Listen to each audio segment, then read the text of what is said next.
Good evening, good evening, good evening, good evening, ladies and gentlemen. WeatherBrains episode number 993. 993. And here we are at the 19th anniversary of WeatherBrains. We started the show in 2006, and here we are in 2025. Who'd have thunk it? We're a little late in getting the pre-show started here. For those that don't know, this is the pre-show, the magical, marvelous time of the program where we typically do three things. We share boring personal stories, humorous anecdotes, and from time to time we say very outrageous things. But happy birthday, happy birthday, happy birthday to us. Started 19 years ago this week. WeatherBrains turns 19. Got some big dates coming up. We got show 1000 here in March, and then we have the 20th anniversary next January. So we have staying power. If nothing else, we have staying power, you know? So I'm cranky. Should I go on a rant? We don't have time for a rant. I Time got for a 4 short minutes. Uh-oh. Let me be sure that nothing is awry here. Bill, are you talking to me? I did. Let's see what. You're talking to me. I'm not hearing you. Yeah. Looks normal on my It side. looks like my I audio hear is you getting fine. out to the world. Yeah, I hear you fine. All right, let's see what I'm doing wrong here. I have to change the configuration. Let me turn over to my. Do you hear me through the computer, James?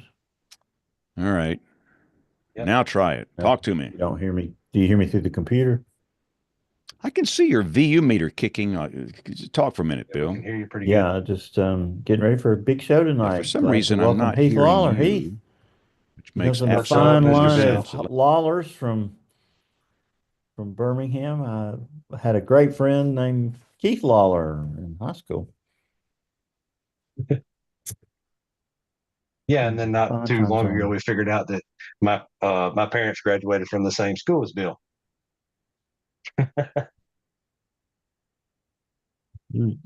Your audio was awfully low for me. I Mhm. can't hear James now, though.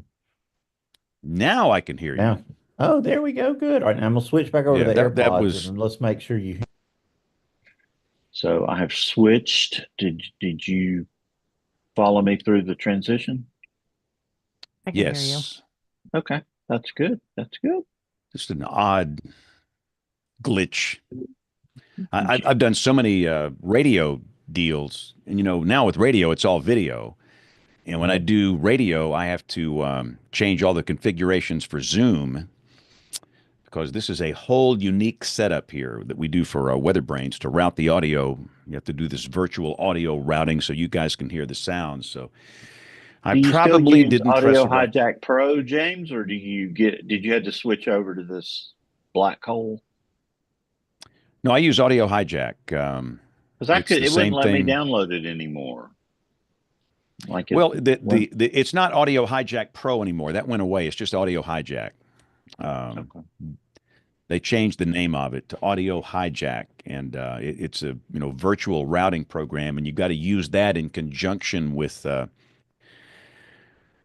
um, You guys got me better another now. little audio. Yeah, you sounded good. Heath. Hello? Talk for a minute, Heath, for James. Pretty good right there. Pretty good right there. Yeah. Okay, James, good. Give us more than sound 5 okay? words. Give us a All right. Test 1, 2, 3. 1, 2, monologue. 3. Test 1. A, B, Yeah, we're C. good. 1, 2, 3. All We're right. good. How's Uh-oh. my audio? Yes. Very good, Dr. Great. Jacob. All right. First time I'm just Jen! using these and not like a real Hey, microphone. Jen. Hey, y'all. Good to Yeah. see you Jensen. again. That almost sounded sincere. Almost. Not quite. Almost. Jen doesn't have an insincere bone in her body, James man. Well, she's just being nice. I mean, she Thanks has for better that, things Bill. to do on a Monday night than to hang out with a bunch of goobs. I beg to differ. She's a goob like us. She so- is. Wow. I like Well, having there's a another show titled Jen. Goobs She's like a goob us. like us. Yeah, that's but we can't use it because we haven't started the show yet. So My best work but yeah. is before the show starts. Dang it. No, the pre and I didn't get to go on my rant. Maybe I'll do it next week.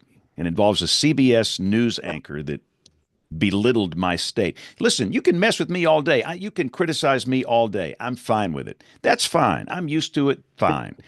I'm an easy target. But don't you come after the people that I serve, my people. You do that, I'm coming after you. Amen. And so Yeah. these some of these national media nitwits just need to be put back a little bit, you know. Agree with that. But anyway, having take said, 'em. welcome to our television viewers. Welcome. we hit right at the top of the hour. What a tease. As I was discussing. I know. I want to yeah, hear that- this rant.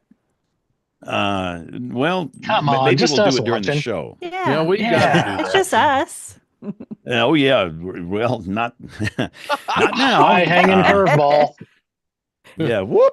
So let's get this thing going here. We're at the top of the hour, and let's see here.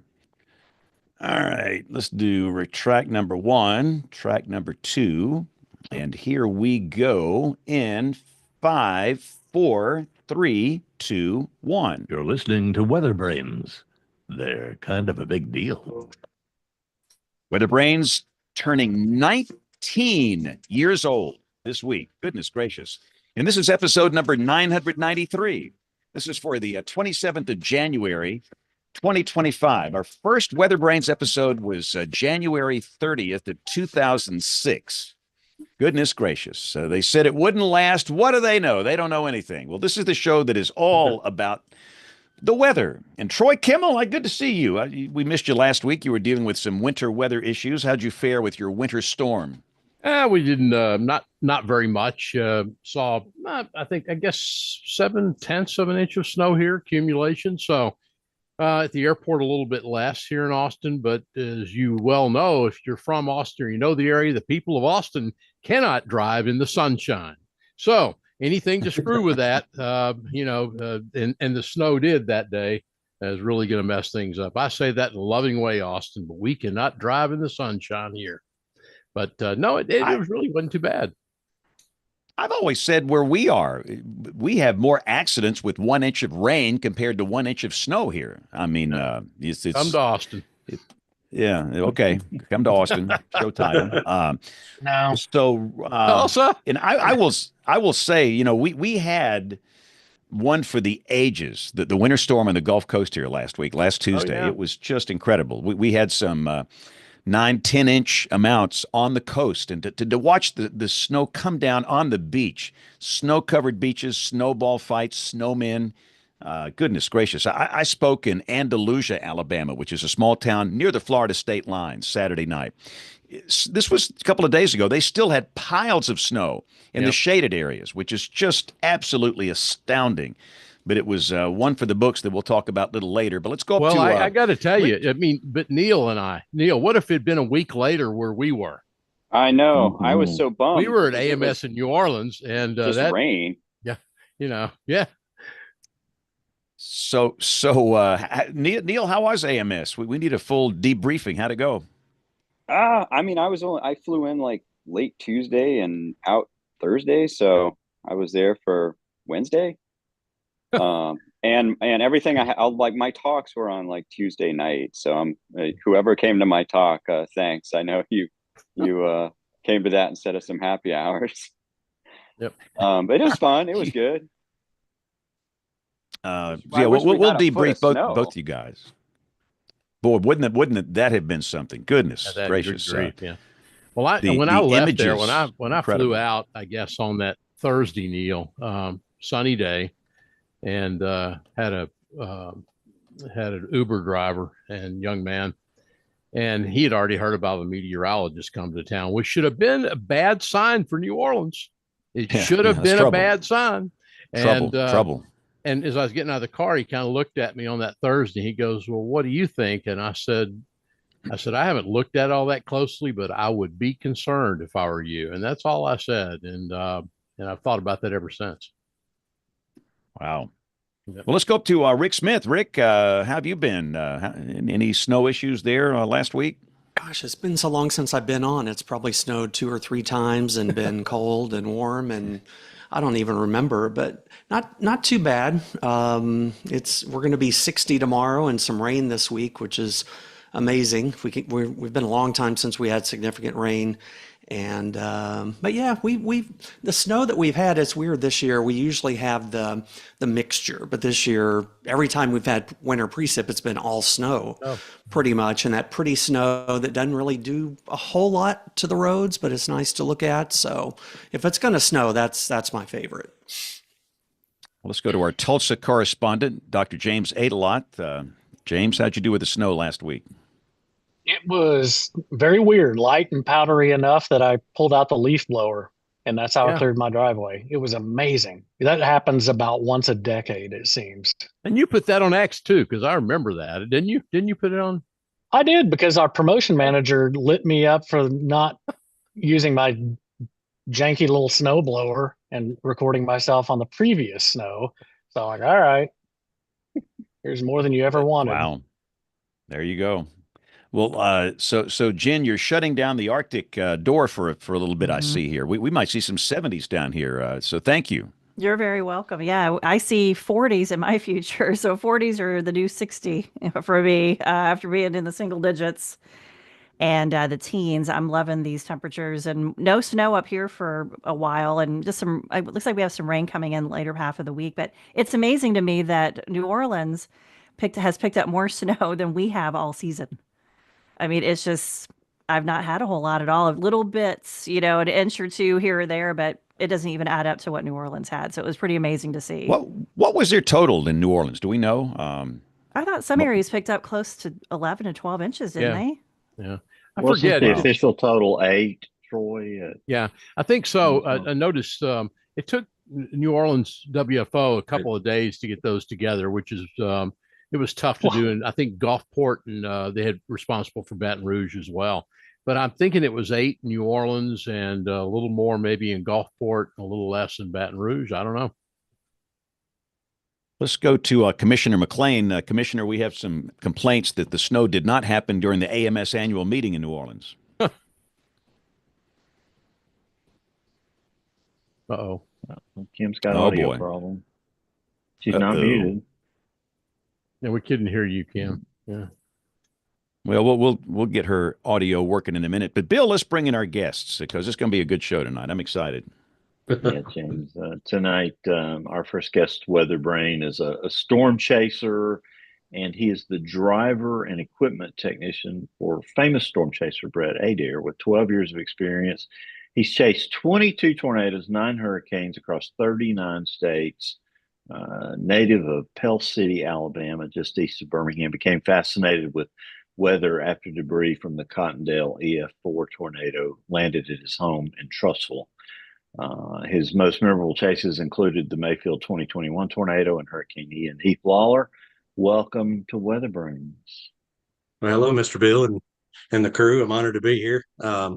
It was a pleasure to meet Bill for the first time. We had lunch together and discussed, and have had several rendezvous since then, and decided we'd do some WeatherBrain stuff and see if we can't do some storm chaser talk. So here we are. So I appreciate you guys having me.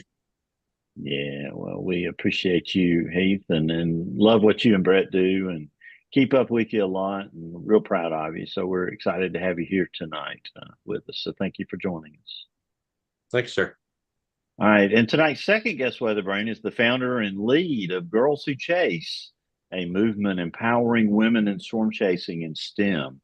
A self-taught chaser and forecaster, she has documented extreme weather since 2018 and been part of the Doppler on Wheels team, contributing to major field research, including the record-breaking Greenfield, Iowa EF4 tornado.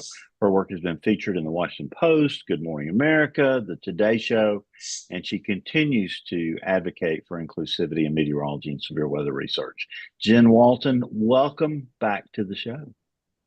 Thanks for having me back. And the weather report here from Colorado is we're over it.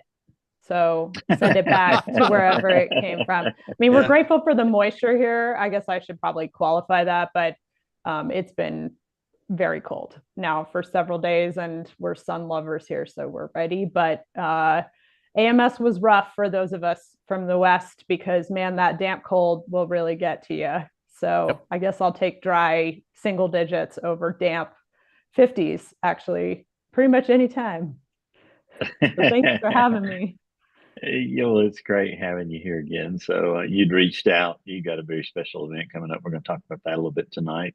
And it was a great opportunity to pair you with Heath. And so we'll talk about chasing. So I want to get to know both of you. I didn't get to be on the show you were on, Jen. A lot has happened since you were on WeatherBrains in March of 2023. What's been going on with Girls Who Chase since then? Wow. How much time do you have? We got all night. Got all night. All night. Gosh. We got all night. Yeah. He shuts his stream down about 10:35. So okay, great. Sometime between now and then. Cool. All right. I think I could do this in slightly less than that. So actually, I think we had just launched spring training, or were about to, when I was on in March 23. That was actually our first spring training event, which is our kind of Storm Chasing 101 remote day-long event we'll talk about in a bit.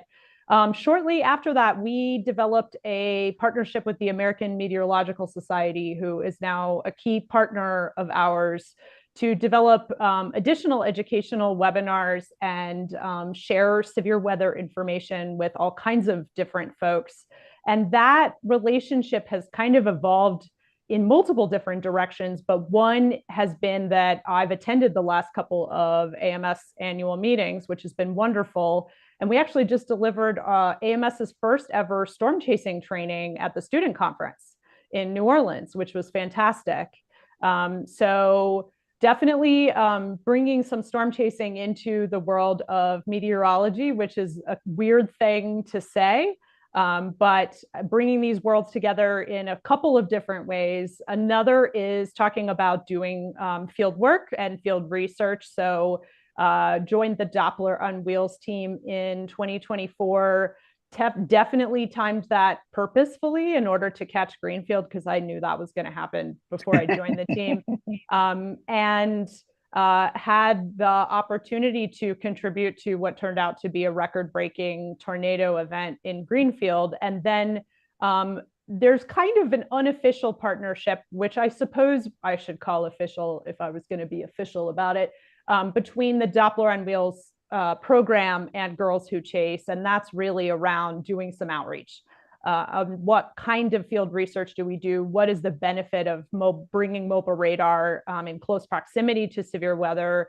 The particular project I was on was the NSF BEST project, which is to study sort of the lower third of tornadoes, which is the least understood area of tornadoes due to essentially radar generally being too far away and pointed upward into the middle portion of a storm, or even higher than that. So the goal was to get mobile radar closer to that lower third.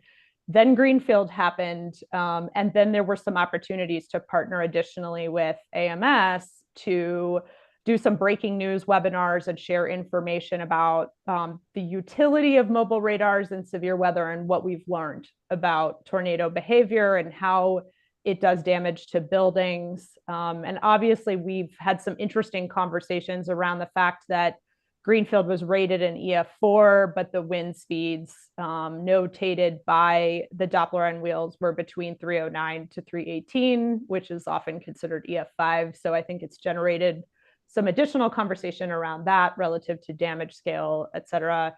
So very much kind of in the thick of what I would say is a Venn diagram overlap between storm chasing and research, and some of the meteorology studies happening back in the office.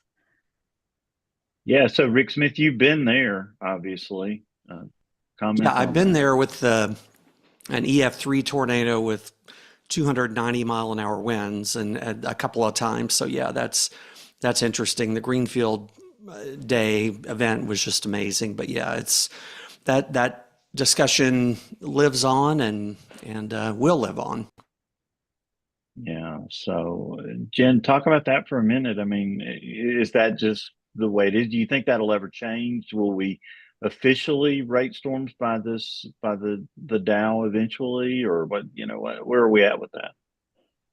I probably should leave the speculation to the experts. And I know that there's a lot of speculation happening right now on the expert side. I think like one of the things that I remember coming up about Greenfield kind of just after the tornado passed through and when we were in response mode was that a lot of the buildings that appeared to have been slabbed or were very significant, like, very significantly destroyed, was more related to building construction standards and not necessarily tornado strength. And those wind speeds that we clocked that were record breaking were at very brief periods. And the tornado itself was kind of a narrow drill bit. So I think there's a lot of variables that have to be taken into account here. But the thing that has felt good to me about being part of this endeavor is that it feels like the work we're doing is making a difference relative to some of these conversations about the future of how do we keep people safe in these instances, whether it is building construction standards or warning lead time, et cetera, because this was unfortunately a fatal event. Yeah, I'm not intimately involved in the process, but I know there's a huge team of people that's reworking the enhanced Vegeta scale again and adding some DIs and things like that. And I know they are there's going to be some provision for radar or remote sensing,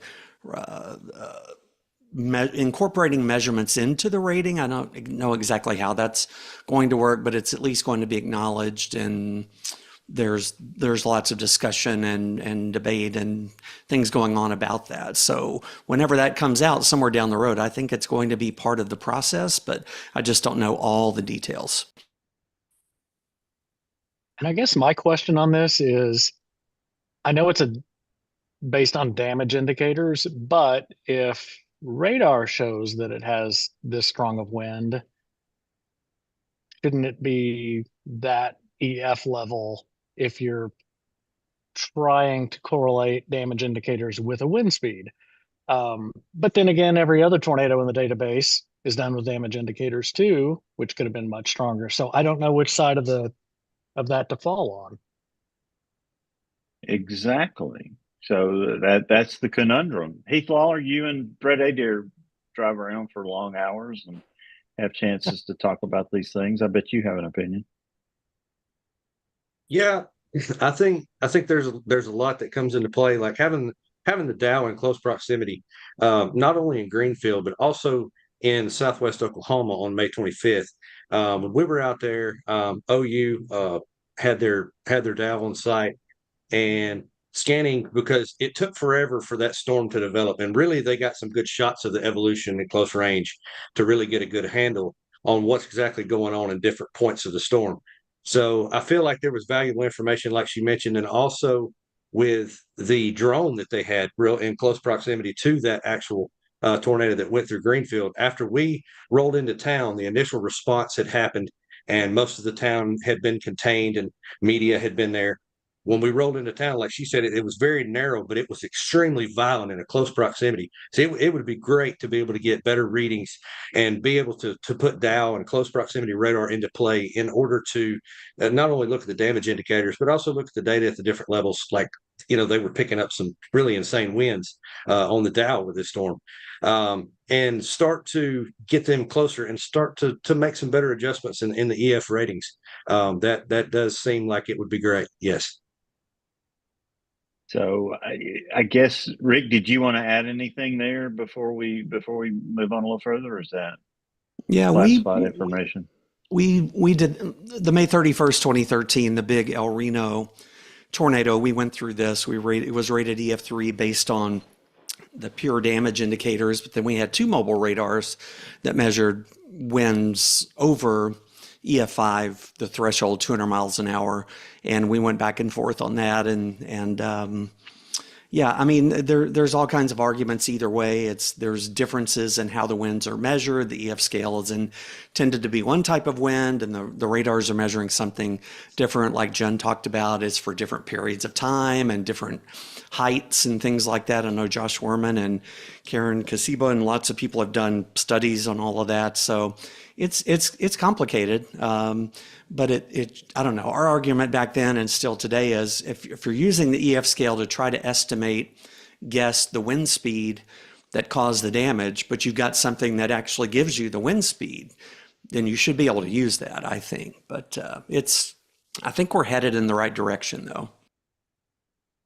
So, James, did you want to say anything to Rick's comment? Yeah, and I just put it in our chat. It's just a very few tornadoes, and mostly it seems like high-end ones that get Doppler data with sufficient granularity that you'd feel confident in knowing what the wind speeds are. But every tornado that gets rated has a damage indicator. So I guess the dilemma is, do you rate the tornado based on wind speed, or do you rate the tornado because the rest of the tornadoes in the database are based on damage? And this is going to be interesting to see where the committee goes with this. Yep. Because even in the future, it's going to be a very select few tornadoes that have Doppler data like this. And Jen Naremore. Yeah. Yeah. Well, what the whole rating? Is that what you're asking me? Yeah, your Yeah. comment is Well, very appropriate. how much does the public actually understand what we're talking about?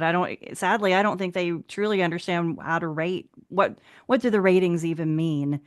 In regards to, some people don't even realize we have an EF scale.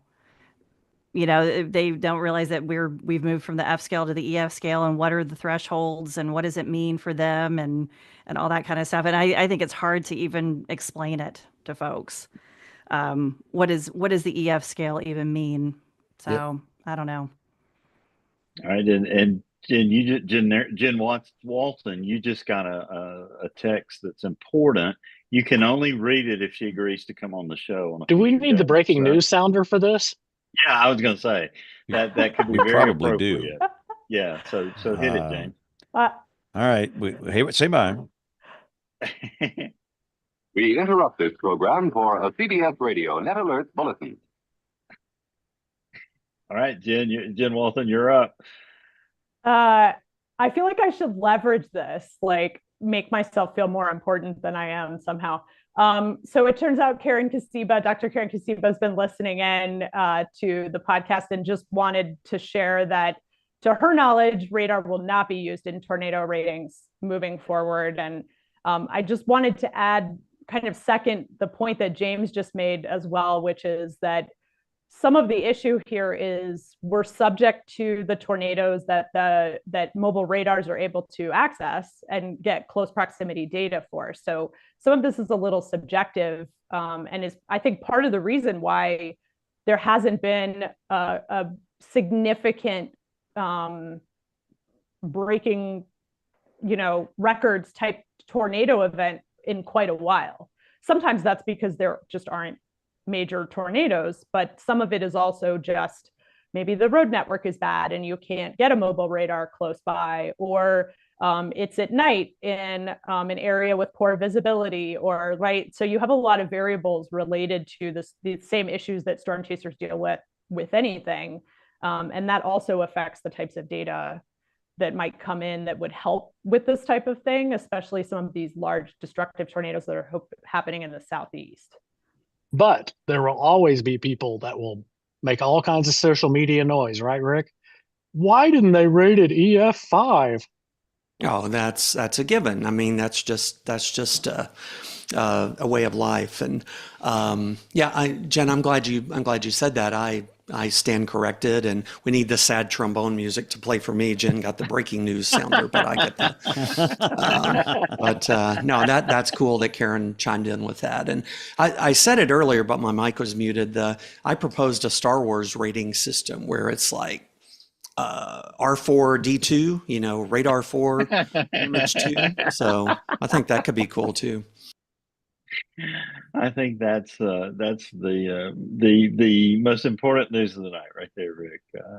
Besides the fact that Karen Kasiba listens to this silly show, that definitely improved our stature a little bit there, Dr. Neil Jacobs. That Karen Kasiba is watching. I've always wanted to have her on the show, so Jen, put in a good word for us. In fact, I just did. And since we're talking about them, I think it'd be great if you all had them on, because this is a good conversation actually to have with them. Yeah, tell her to pick her date. We'll preempt anybody who's on. She keeps saying right have any show she now, wants. it's not our call, it's Noah's call relative to the damage rating. Like, so just wanted to pass that on, but also I'm going to just preemptively commit them on their behalf. So you're welcome on both sides. We are very grateful. We are very, very grateful. So Heath, I got to get back to you, but we went down this on ramp, and it's an important on ramp here. So I'm going to run into situation, just like chasing. Yeah, I'm gonna run in the Loves here for a minute and there you go, and get a burrito or two. But give me a Dr. Pepper while you're in there. I will do it. So Jen, talk about that deployment. Just kind of take us inside what it was like to be there, and we've had Josh on a long, long time ago, but talk about that experience, what it was like. I have to say, like, tornadoes are chaotic. And this particular day, I think, lent itself to additional chaos in that storm motions were in the, 45 to 55 mile an hour range. And we were in a part of Iowa that was hilly. And so visibility of storm bases was difficult to impossible, like occasional glances. And these folks have been at this for a very long time. And it showed that day because deploying in Greenfield happened very fast. There were a lot of decisions that had to be made in a very short period of time. And it was very clear that that was where ground zero was going to be for us. Like, it was like a one shot type of situation because of the road network and storm motions. And so we essentially turned east on the highway that runs east-west through Greenfield and deployed Dow 6 on the west side of Greenfield, a few miles out of town, because at the time the tornado was moving more north-northeast than northeast or east. And then drove through town, and Dow 8 deployed on just east of town, essentially. And then Josh turned us in the scout vehicle, which is the vehicle where we deploy pods, back toward town. And I remember looking at my counterpart in the scout, and both of us had this kind of, is he serious? look on our faces, because it was already very close to town. And at that point, it had become completely rain wrapped. So there was no visibility whatsoever. And all we had essentially were our radar scans, which we all know have a bit of lag to them. So we pulled up really just east of town, and you can see kind of the location of the pod relative to the damage path, which is mapped on satellite, that we really were almost in the center of town where we deployed the pod, but got lucky in that the tornado was so narrow that we weren't even necessarily in the outer circulation. But if it had been broader, we might have been, actually. So we kind of pulled up outside what turned out to be a nursing home just east of town, and pulled the pod out of the truck. And as we were doing so, had debris kind of falling all around us, and knew that we didn't have a whole lot of time because of that. And kind of finished pulling GPS coordinates and looked up and saw sunlight. And that was kind of that moment where you're like, okay, this is not a good place. Like, we've got to go, basically, because if we're seeing sunlight, essentially we're really looking up right into the cut at this point, and the thing is right next to us. So we kind of, pulled a U and drove back east to what we thought was a safe location. What we didn't know at the time was Dow 8 was actually being hit by another tornado that had spun up just south. And what it was kind of, there were multiple instances with that day where there were actually multiple tornadoes on the ground simultaneously. And so that one had just spun up kind of east-northeast of the Greenfield tornado. So we did end up getting the pod kind of in the outer circulation of the tornado. They essentially found EF1 damage, and it clocked wind speeds in the 60-mile-an-hour range, which is nothing compared to the main core of the tornado. But the amount of time in which Josh was able to coordinate 2 Dow deployments and the scout, returning to town and deploying a pod will never cease to amaze. I think you can only accomplish that when you have the 30 years of experience that they do doing this kind of thing. But I don't know that I would necessarily recommend driving toward a rain-wrapped EF4 without being able to see it, and knowing that you're going to be stopped for a period of time. It's probably hopefully will be the only time I'll have debris falling on me while deploying. And obviously for research purposes, because this was such a significant tornado, there's a lot of retrospective, oh man, I wish we had been another half-mile east or west or, whatever, so that we could pull these important data sets. But at the time, we weren't even sure if we were within a safe distance, to take our escape route. So it was kind of one of those things where we had to play a guessing game and just use our eyeballs. And seeing the sunlight, I will say, there are those times where you sort of see your life flash before you. And I think that was one of those, like, I don't actually ever want to see this from this angle again. Thank you very much. And then I think, the hard part came afterward, which was after the tornado had passed through town. Part of the BEST project is to run damage transects in areas that were damaged. And one of the things I think that makes this deployment unique is that it happened in a populated area, which is often not the case, I think, with mobile radar deployments, just because it's very difficult to coordinate around populated areas. A lot of times tornadoes don't hit populated areas, which is a good thing. And so essentially the team was pulled back toward town, and a chunk of us, including those of us in the scout, stayed on the east side of town. And I have a background in emergency response, and had figured at some point that my time would come in terms of seeing a significant damaging event. And, on some level recognize that my time had arrived with Greenfield, and knew enough to not just walk into the center of town and go kind of wandering around for a variety of reasons. But it was bad enough where we were, with giant beams half embedded into the ground. There was really strange debris everywhere.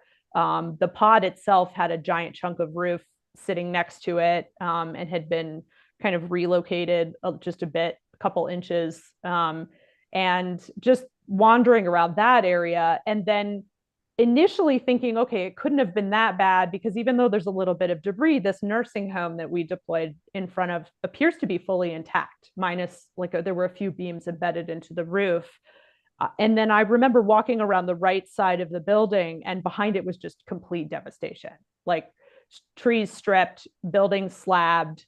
There was just nothing behind it. And so you can kind of see again in that satellite damage path, the tornado was so narrow that it was, complete destruction in the direct path, but then just immediately outside it really did look like very light damage. So that sort of walking around the building for me is a moment I don't know that I will ever erase from memory. And then the subsequent, we had to essentially pass through town and follow the damage path quite a few miles to kind of get where we were headed for our next deployment after that. And those things you can't unsee, essentially. And just knowing too that people were dying while we were doing that, I think these are just things that we have to process a little bit. And the mental health side of stuff like that definitely can't be ignored. So yeah, significant day for the team. So we're glad you didn't end up being a Skip Talbot case study. I know, seriously. Same here. That's a scary experience. Heath, y'all have had your share of close calls, and try not to, but talk about a case where you found yourself too close, and how do you handle the pressure in that intense situation? Just know that you've built up enough of your instincts to the point that you know when you're good, and you know exactly when you're not. Probably the closest I would say that we came was, I guess, 2 years ago, March 31st. This was the week after Rolling Fork. This was in Little Rock, Arkansas. Uh, we pulled up on that monster. It was an EF3, formed near Rodney Parham and 430. And we were at a gas station. We actually pulled off the interstate, and we were like, let's look at this cell for a minute and see what it's going to do. It's like, all right. So we pulled into an Exxon station and had to use the bathroom, went inside, got a drink. While I was in there, the warning went off. So right then I walked outside and I looked up and I saw, basically it was doing its thing. And so I peeked my head back in the door, and I told the cashier, I said, "Have you guys got somewhere you can go?" He said, "We can go out here in the maintenance pit." So they go out into the oil change pit of the portion of it, the quick lube portion of the gas station. And so I guess, everybody that was in there kind of headed over that way. Well, within minutes of me getting back in the truck, buckling back in, it started to plant on the hill just southwest of downtown Little Rock. And when it sat down, we knew that we were going to be close because of the trajectory. It was not moving side to side much. So that's kind of, how you tell that. And it was spreading out as it came down the hill. After it took out the radio towers, it was spreading as it came down the hill. It's probably 500 yards from us at this time. And we know we've got to make a call because it's either headed due north at us, slightly northeast, or it's going to go due east. So took a gamble, saw the direction of it, saw that it was mainly headed towards our position where we were at, hit 430 and headed south. And that's when it did the classic right turn. And so basically hooked over towards basically just about 50 yards from the gas station where we were at. So we got on the on ramp, and I think we got within 100 yards or so probably of getting mowed over by that one. So that was kind of a point where, I feel like we got a little bit too close. And I've been too close in other situations. Brent, Alabama. It was either in 2020 or 2021. We got a little bit too close to that one, right near Brent Elementary School. And that's you learn a lot in that sense because when you're in different positions of the storm, whether you're in the inflow notch or if you're in the RFD cut, you get a better sense of what's going on because it all seems to happen at once, and you can experience what's going on out ahead of these storms. As you build experience in approaching them in different ways. Sometimes you core punch them, sometimes you come in through the RFD, sometimes you hook slice. So it's just there's different variables in how you approach storms, and they're all different because they seem to move differently in different situations with different dynamics. And when you're looking at the dynamics that are in place, what kind of movers you're going to have, what's the forward speed's going to be, sort of the general direction, that after they plant. So you learn a lot in that sense, but getting too close also teaches you a lot more than you would from a distance because you have a lot more respect of what's going on closer to the actual, what you say, the meat of the storm.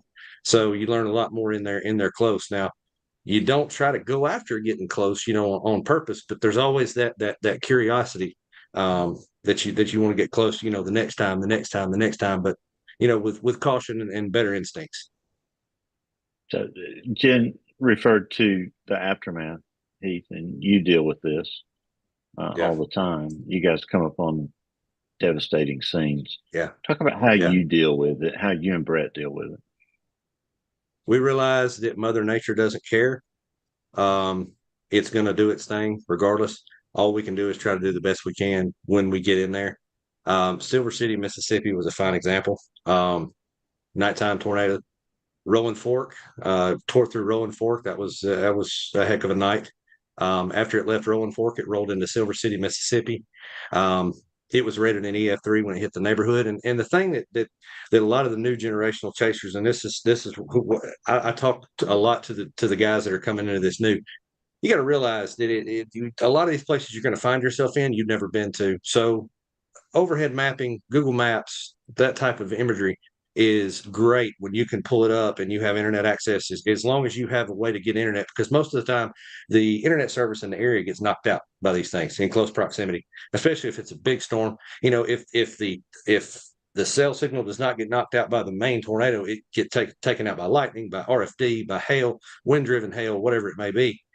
And when you have Starlink and other units like that we've used for quite a few years now, has a back as a resource. It's now one of the main sources bonded in with our internet in the truck that we use for information. It's not only to get the information out; it's for us to get the imagery we need in order to move around these storms. When we get into an area after a tornado's moved in, such as Silver City, you're not familiar with the landscape. All the power is out. The only light you've got is whatever lightning is crawling in the cloud base. When you move, you're looking for somebody you can talk to, just like they're looking for somebody that they need when we pull up. And we come across a lady that was holding a handkerchief on her head. And we asked her if she was okay. She says, "Yeah, I got a little bump on my head." She said, "I don't know about these guys back here." And I was like, "What's back there?" She said, "There's some houses and some mobile homes back there." And I was like, "Okay." She said, it come right through here." I said, "Well, all right." So we pulled into the neighborhood and couldn't go very far because there was a tree across the road, power lines down. There was a house half taken.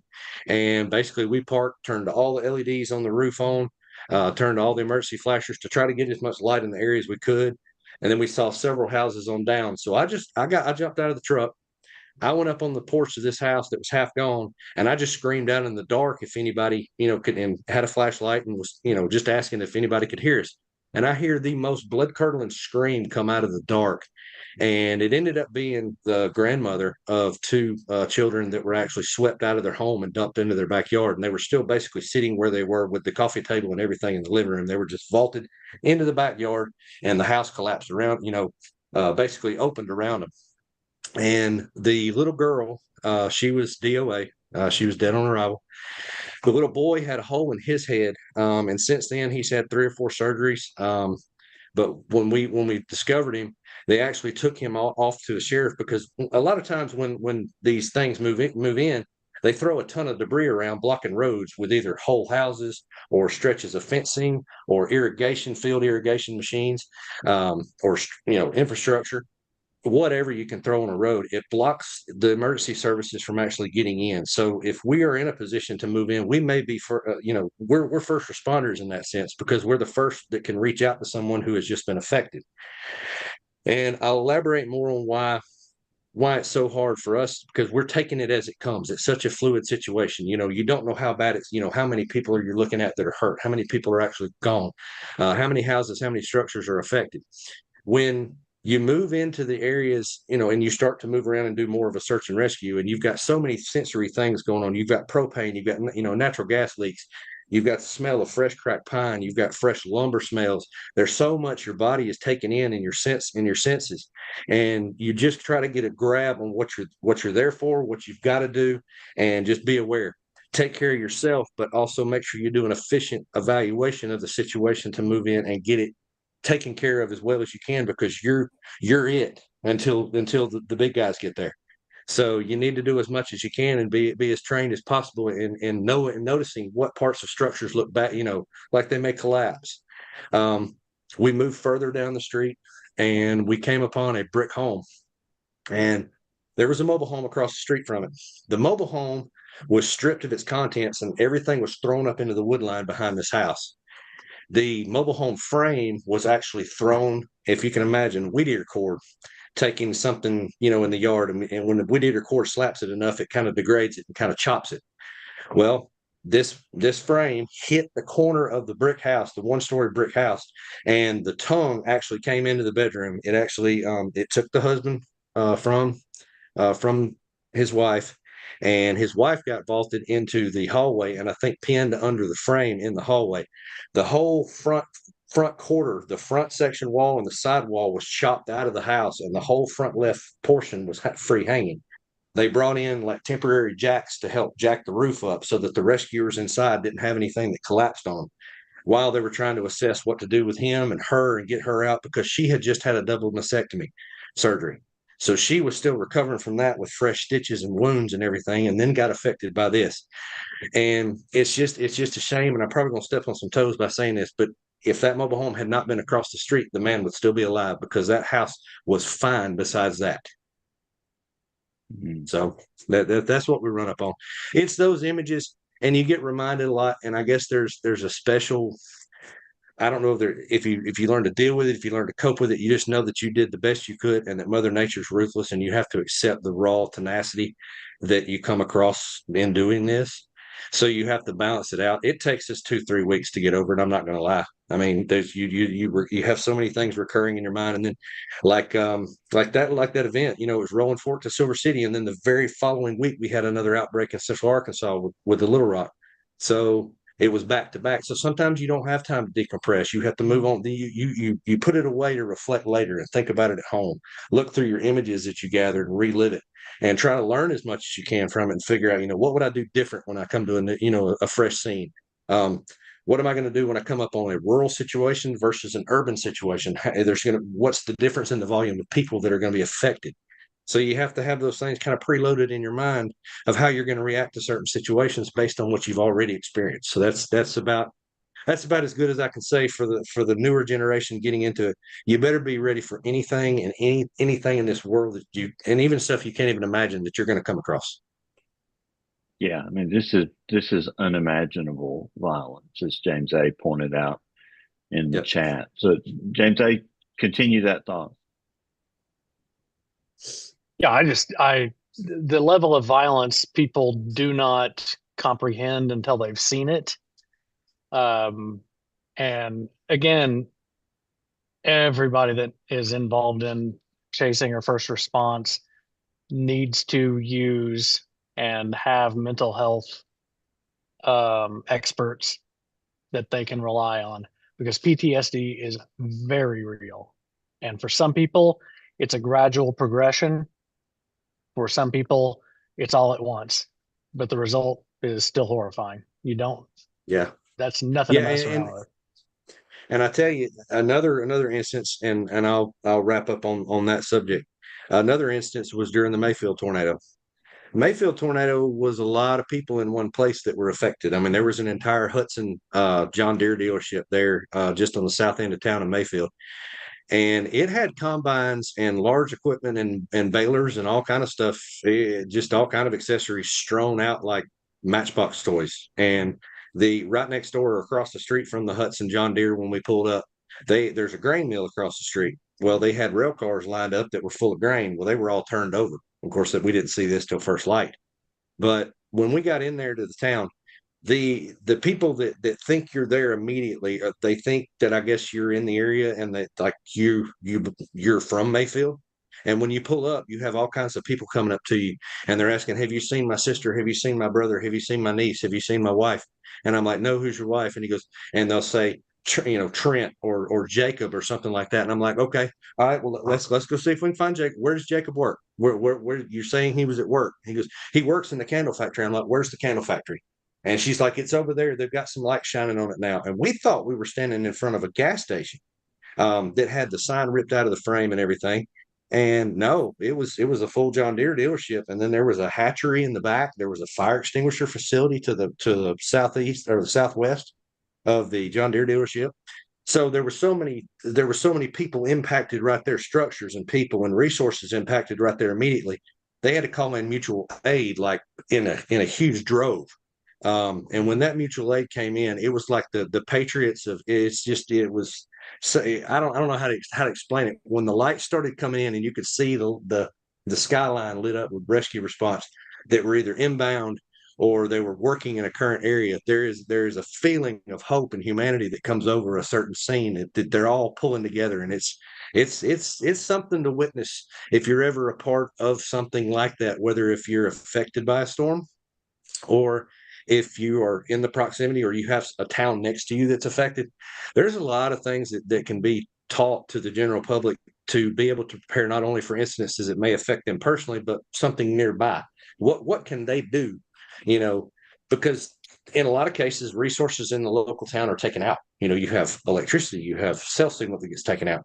Fine example was Mayfield. The only way we were able to get a lot of our traffic and information and transmission of video and out was through the Starlink on the roof. Starlink, this is on the Gen 2. The Gen 1s had the ones that moved around the poles. This was a solid fix. And then now we've got the Gen 3. And all the units have been great. And that's something that everybody should really consider, is having some type of snap to it internet that they can have too, not only for information but for getting information out and receiving it. So yeah. And Heath, you paint I can feel like it feels like I'm there when you paint the picture and you describe what you saw there. And you talked about the processing and how sometimes it takes a long time. I know the weather community is getting more in tune with this idea of PTSD and critical incident stress, and you know this, but just anybody listening, you have to know that everybody has different capacities for that, and it's cumulative. So this may build up. If you're chasing storms for 20 or 30 years, we talk about people having a different size glass. Some people have a shot glass, some people have a big gulp cup, but our glasses can only hold so much. So for me, when my glass overflows with too many of these experiences, I may have some adverse reaction. You may be different. So I think just being aware, and we talked about this at ChaserCon last year, just being aware that this is a thing that chasers can experience. You talked about it. I know Jen's aware of it, that, you need to be aware of this. And like James mentioned earlier, mental health is key, and you may not feel anything now, or you may not feel anything the day after the chase, but just be aware that stuff is in there, and it's building up. And for some people, it may never amount to anything, but for some people, it could be an issue. So just be mindful of that. I tell you, it's not just people that are affected too. We have livestock. My first tornado, December 23rd, 2015, with Brett in Valentine and Holly Springs, Mississippi. We were looking for livestock. That was fresh for me. That was new. That was raw. That was something I never experienced before. There was a child on the highway that was ejected from a car. So there was fatality. There was loss of resource livestock right off the bat. I mean, that was my first real event, that I witnessed. And then we came across pretty much the same incidents, but more of on a house animal type situation in Andover, Kansas. We were way north. We were on the northern end of the complex, and that surprised tail end Charlie in Andover, Kansas, with a helical vortices, violent tornado moved through the area. We came in a couple hours afterwards after driving back south from northern Kansas, and when we got into the neighborhood, the resources were overwhelmed. Doing the best we could. Can we offer comfort? Can we offer search and rescue? You just basically go in and pick a house and say, hey, who can we help? And we're one team, we're two people. We go in and we help, and we do what we can immediately. And then if they're taken care of and they say, yeah, we've got some people on the way, and then we'll sometimes team up. There's been times where people that have just had their house taken, they're more concerned about finding other people, and everybody dips in, and it domino effects. And in Andover, Kansas, we were looking for there was a lady that was looking for her dog and her cat. And I didn't know the layout of their house or anything, but here the top half of their house is gone, and we're down in the basement looking for, through whatever had fallen through the ceiling, or the what was the floor of the second story. And there were lawnmowers and stuff falling down inside, water spewing everywhere from where pipes had been ripped off, and it's a fluid situation. You just have to kind of take it, and after a while, there's kind of like some 1, 2, 3s that you run into. 1, 2, 3. What do I do? It becomes instinct that when you get into each situation. Yeah, the pets, the animals are definitely a thing. I mean, the May 20th, 2013 tornado hit several farms with a bunch of horses, and that was just tragic. And I remember a damage survey I did back in 2009. It's still vivid memories of running across some pets during the survey that had not survived, and that still hits me to this day. So yeah, this is real stuff for sure. Yep. And just to add on to what Rick said earlier about PTSD and the different size, how much every person can deal with, most people don't know until it happens what that point is. So always think of what resources are available before you need them. And along those lines, you don't have to have direct, like what you've seen. That is a direct visual impact of what you saw. People indirectly associated with this have the same impact. Warning forecaster, TV meteorologist. It's horrific. There's no feeling as awful as seeing that clear TDS going through a town, and like Jen said earlier, you're probably watching somebody die, and that is horrific. Yep. Something that I think is an interesting layer to this. So often when we storm chase or watch people storm chasing, we are obsessed with the storm. We follow the storm, and we're almost agnostic to the place and what's happening there and who's been hit. And what I really appreciate about what you're talking about is that you're not. You're not agnostic to that. You're experiencing that, and you're doing an amazing job putting us there. Something that I have always wondered about is what the people who are there, who experience us as storm chasers, are thinking. So I thought it was really interesting when you were talking about Kentucky, Mayfield. There was a generational tornado outbreak. The people there assumed you were local. They probably had never seen storm chasers come through. They never experienced something like that. If there had been chasers, they didn't know that they were even there. Yeah. I think I'd love to hear your perspective on these different places that you go. There are places I'm sure that you go that you're in, that people know who you are, that you're going to be there probably before some of their more formal emergency response.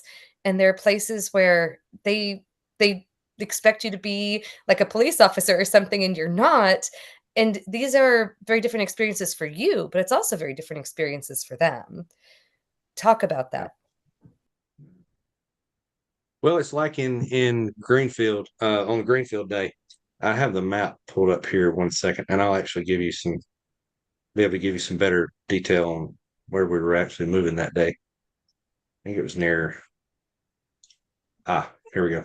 All right, near Villisca, and Corning, Iowa on that day. It was great that it was such an open area that we got a fix on what was going on early, before the Greenfield tragedy, of course, happened. We were in Villisca tracking. We were going south on 34, and when it come across the road, when it came across the intersection, we turned east onto 71 and 34. We turned east on 34. Right after we turned off 34, we crested a hill, and the trailer had already been affected by the initial circulation. And if Brett had not looked out the window when we were headed east, there was an actual satellite tornado that came up on the flank of this thing and took us by surprise and was chunking trees and tearing trees up. And on that day, there was a lot of eyes on these storms. On some days, there's no eyes on these storms. There had to have been 500 of us chasing this one cell. I mean, car after car after car, and they're all there for different purposes. Most of them are there in their YouTube social media type format, and they're there for capturing it. And if they needed to report it, they would know that they could call 911 or whoever, and not really straight to an NWS office. What makes our situation different is because, like with me and Brett, there's not another team really like us that is facilitated in such a way for the media as we are. He has a direct contact with the NWS through their Slack chats, and he is on there basically instantaneously, either through our ISP tech bonded system, their Starlink, whatever, on their internet service. And he can give up to the second reports instead of calling through operator or going to the 911 or something. He's actually talking to all the monitoring agencies that are inside of the chat. And he's given typed up fast information that's instantaneous, that doesn't involve a phone call connection. So it gives a little bit more advanced warning.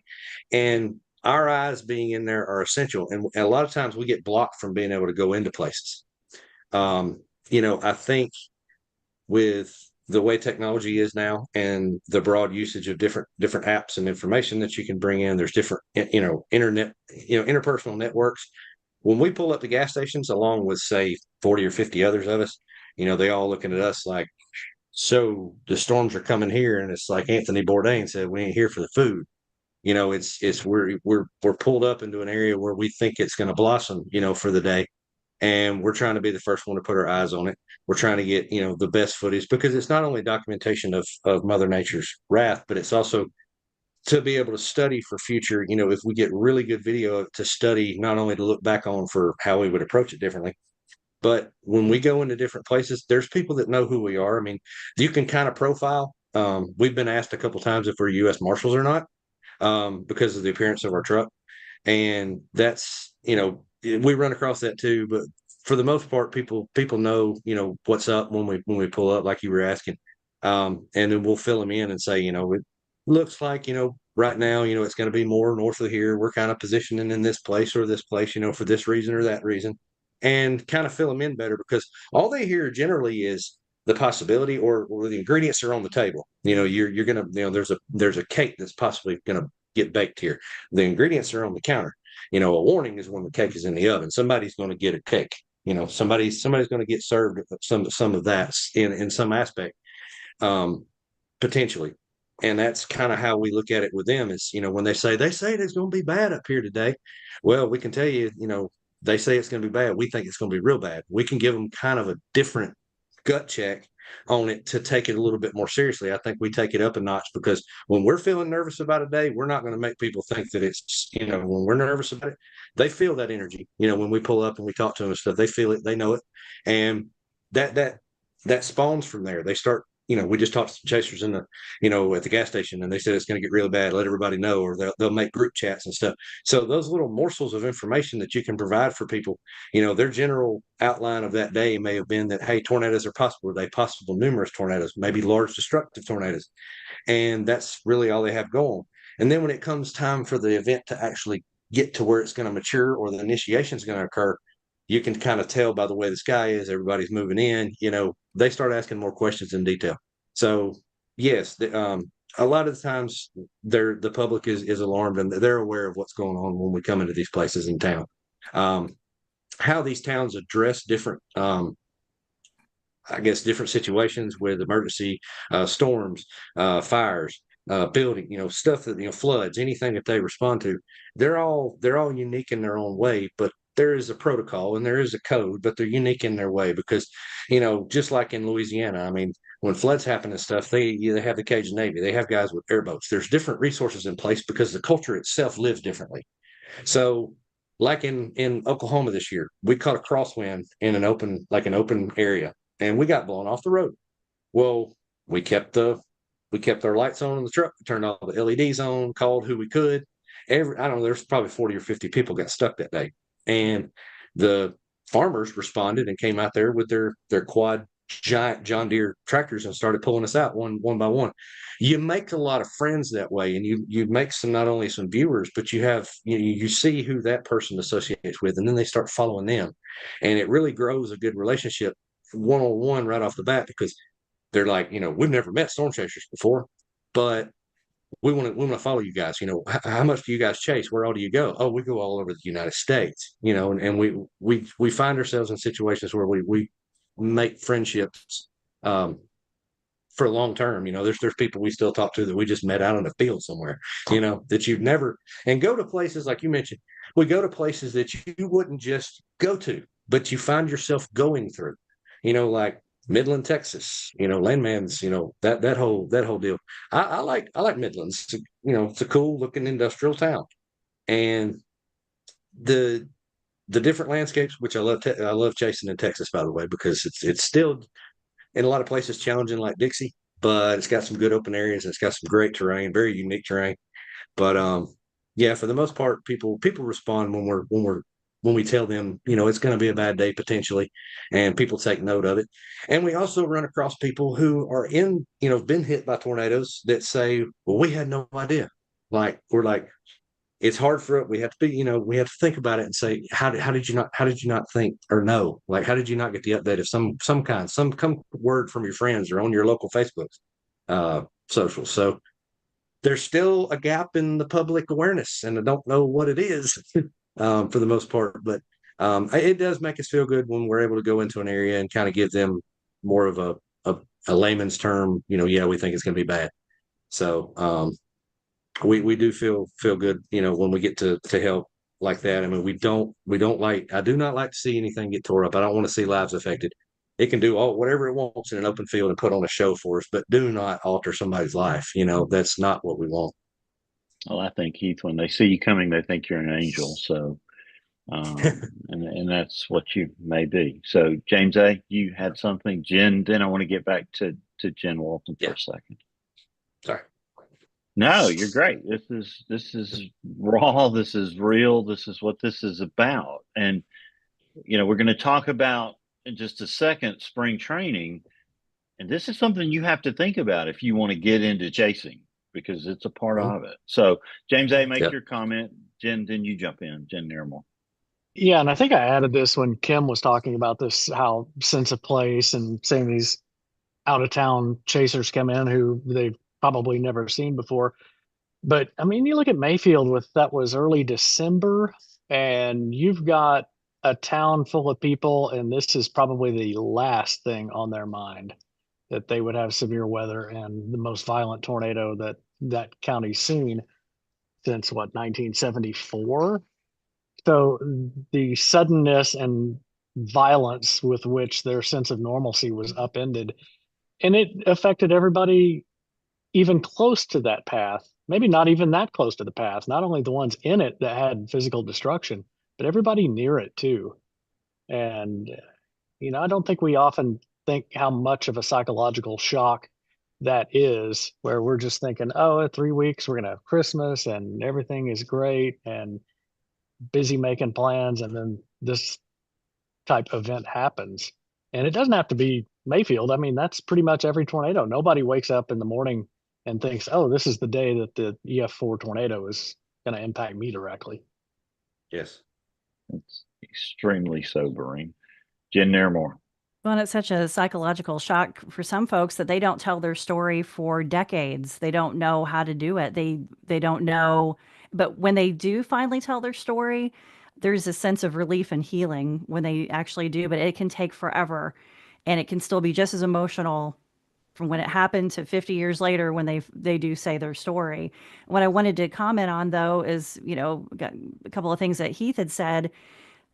There are some amazing people out there. And when, as awful as these events are, I mean, some of the stories you were telling me, I mean, it was just heart-wrenching. You're also seeing humanity. And that's for both for you and Jen, that you're going out and you're seeing these events, but then, people are checking on their surroundings and they've lost everything, but they're immediately going to see if they can save their neighbor. And that is what keeps us going as we're, seeing these events that can continue to happen, and they've happened for centuries. But every story that we write, there is always someone who's trying to help their neighbor. There's someone who is, dropping what they're doing. We're writing the Ewan story, and it's story after story of that F5 where people have worst tornado they've ever seen, and they're leaving their home to go, where is the person crying? How can I help them? And so that has to be something too that you guys walk away from going, okay, there's people here that they're helping each other, neighbor helping neighbor, and how heartwarming that can be in just such devastation. So thank you both for what you do, and that you are the good parts of humanity too, that you stop and go, I'm going to go help these folks. It doesn't matter. I'm not going to get any more shots. I got to stop. I got to go help these folks. So thank you for what you do. In the same token, I wanted to add, in the same token of desperation, when things go bad for people that never expected it, it's total shock.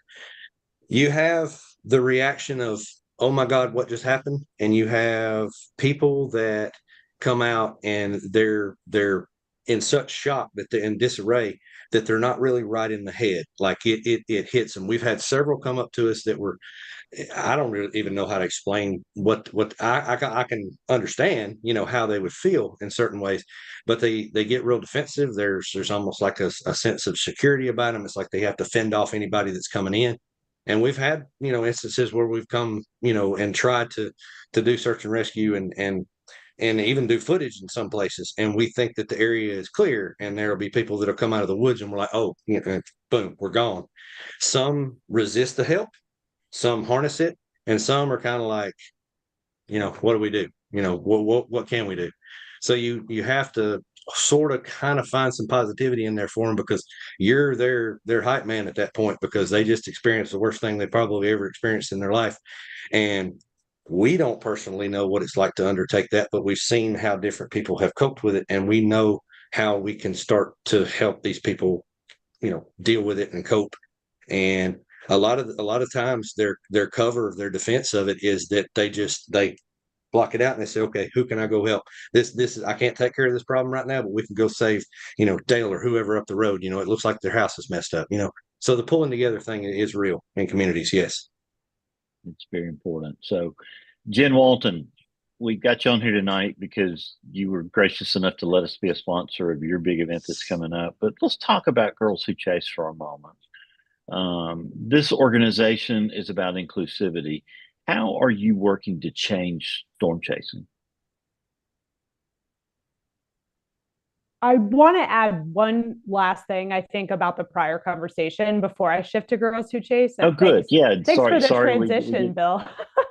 and that's just to sort of reinforce, I think, a lot of the things Heath was saying.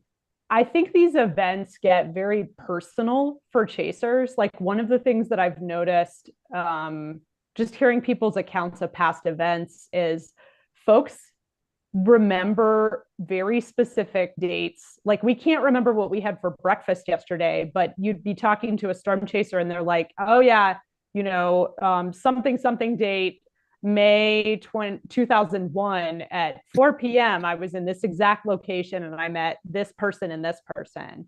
And so I think a lot of times the way it's portrayed in media is that we sort of like pass through en masse, we get our footage and we leave, or like whatever, right? And that really can't be farther from the truth, I think, for the majority of us.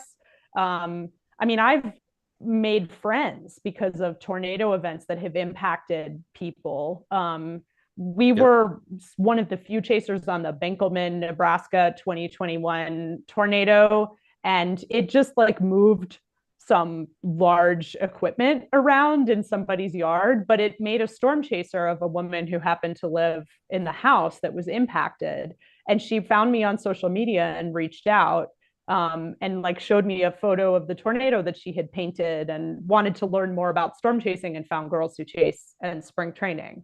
So a lot of times, whether it's a destructive event or even a tornado that just happens to glance an area, it does become a very personal event for chasers. And we do, trauma aside, carry these things with us, I think, forever in a lot of ways. And so I just wanted to mention that.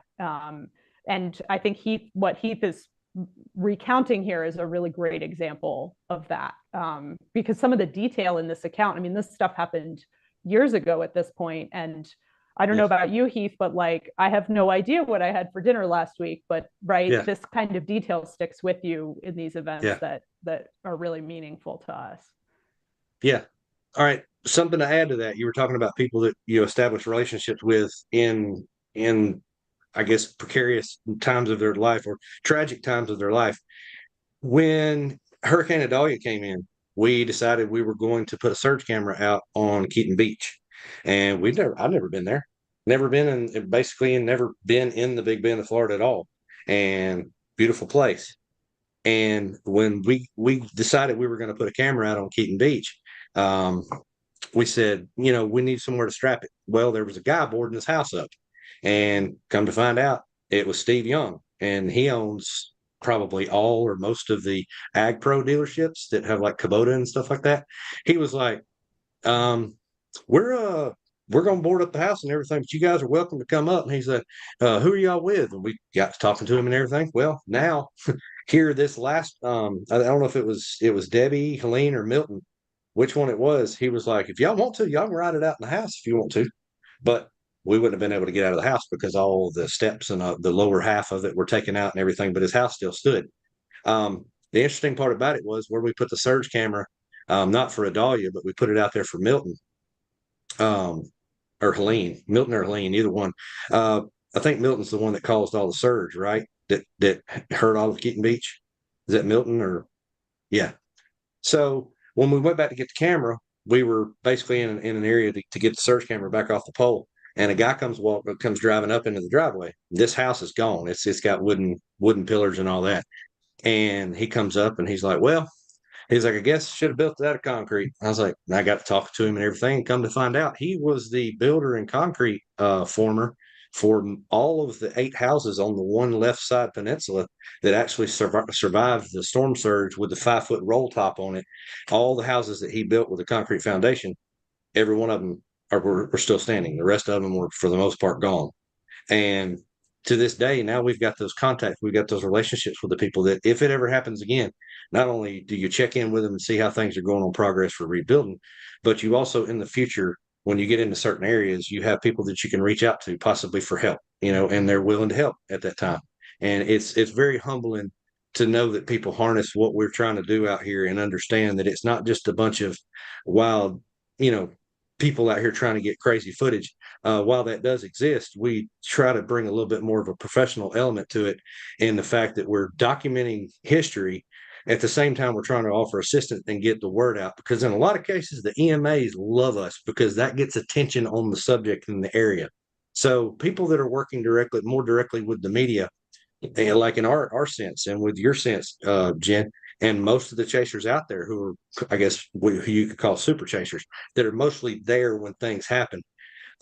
They're helping get information out, even after the fact, getting the interviews, letting people know how bad it really is. It helps get resources flowing better for the region. So there's a lot more to it than just capturing the storm. There's a whole lot that happens afterwards that people don't understand. And Jen can relate, and a lot of people here tonight can relate with that too. So I feel real strongly about the interpersonal workings that, on a civilian level, that actually are in motion well before any government assistance ever comes in. So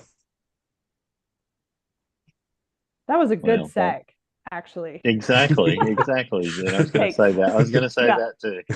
100% agree, Heath.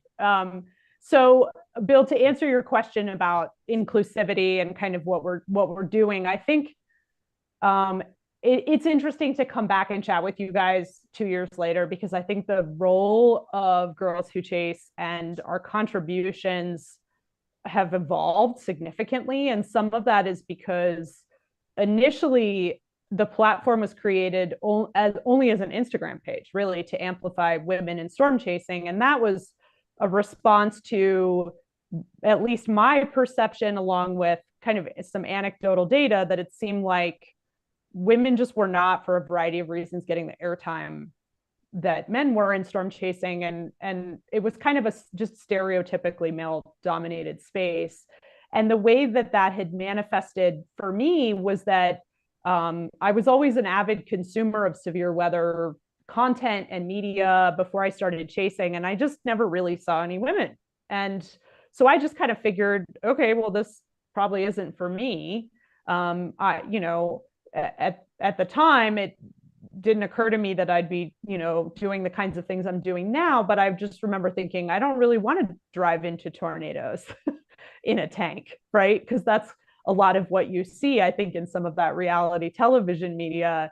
And so that sort of festered, I think, more into a longer term belief that was all there was out there for storm chasing. And for the rest of us, that just wasn't, this space wasn't open.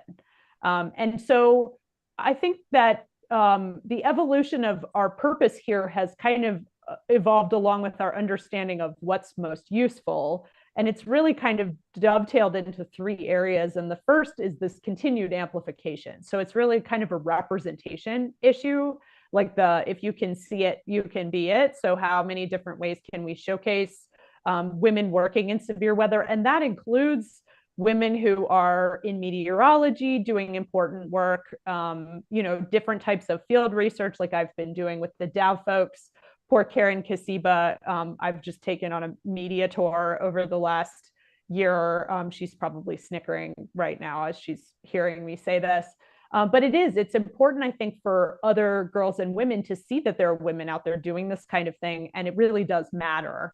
And we have enough anecdotal data now to know that that's true, up to and including folks making decisions to go back and get the meteorology degree that they always wanted, or deciding that through their participation in spring training, they felt like they understood storms better and knew how to keep themselves safe, and that it was finally time to go see a storm for the first time.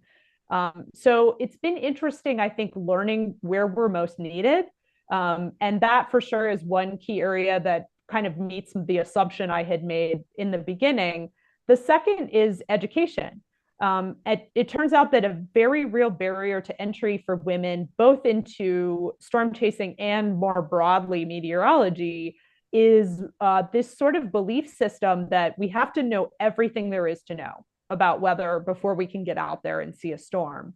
And that really has prevented a lot of folks from driving out to see a storm, including people getting meteorology degrees who actually really want to see these processes happen in real time. I can now say with more confidence after 2 AMS annual meetings and a lot of conversations with folks in the meteorology space. So one of my early assumptions was that I noticed that as I was learning to storm chase and kind of, figuring out what resources were out there to learn to forecast and strategize and position and the things you need to know that you didn't know you needed to know and all that kind of stuff, there are some great resources out there, but they don't just pop up when you Google how to storm chase, basically. You have to know, for example, who Skip Talbot is to know that he makes these wonderful educational videos. Same with, for example, Tornado Titans, which offers an entire library of like really bite-sized digestible videos called Titan U. And so in my journey, I found all of these resources and then thought, well, this is weird. Why aren't they all in one place? And how come there is no Storm Chasing 101? Like, you don't just wake up one morning and be a storm chaser, although I think that's the case for some folks. So we figured out essentially kind of what some of these barriers were and then set about to bust them. And the first was this spring training, which is our kind of remote day-long, accessible, affordable storm chasing 101. So what are some of the building blocks that you would need to know to storm chase, essentially, and developing this library of resources?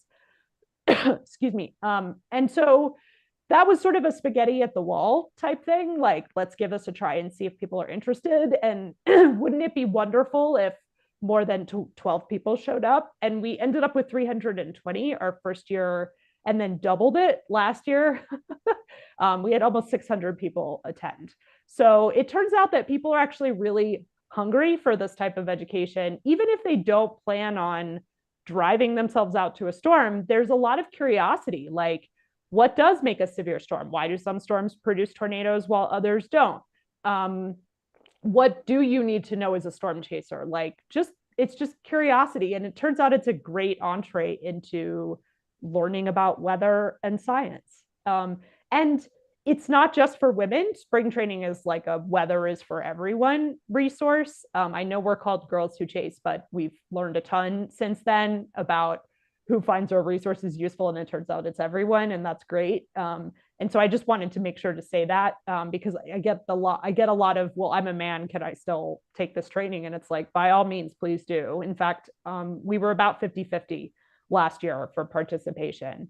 So now, of course, with this relationship with AMS, hilariously and ironically, I always thought you had to be a meteorologist to storm chase. So the irony is not lost on me as I walked in to train meteorologists how to storm chase at AMS, that there are certainly overlapping skill sets there in terms of forecasting, understanding models, that type of thing. But in addition to that, there's, which parts of the storm are great for photography? How do you strategize how to keep yourself safe while you're sticking with a dangerous storm? Where is a great viewing location if you do think the storm is going to produce a tornado? What do you need to be thinking about in advance from a safety perspective? How do storms behave in different parts of the country, and what are the implications? Like, right, I could go on.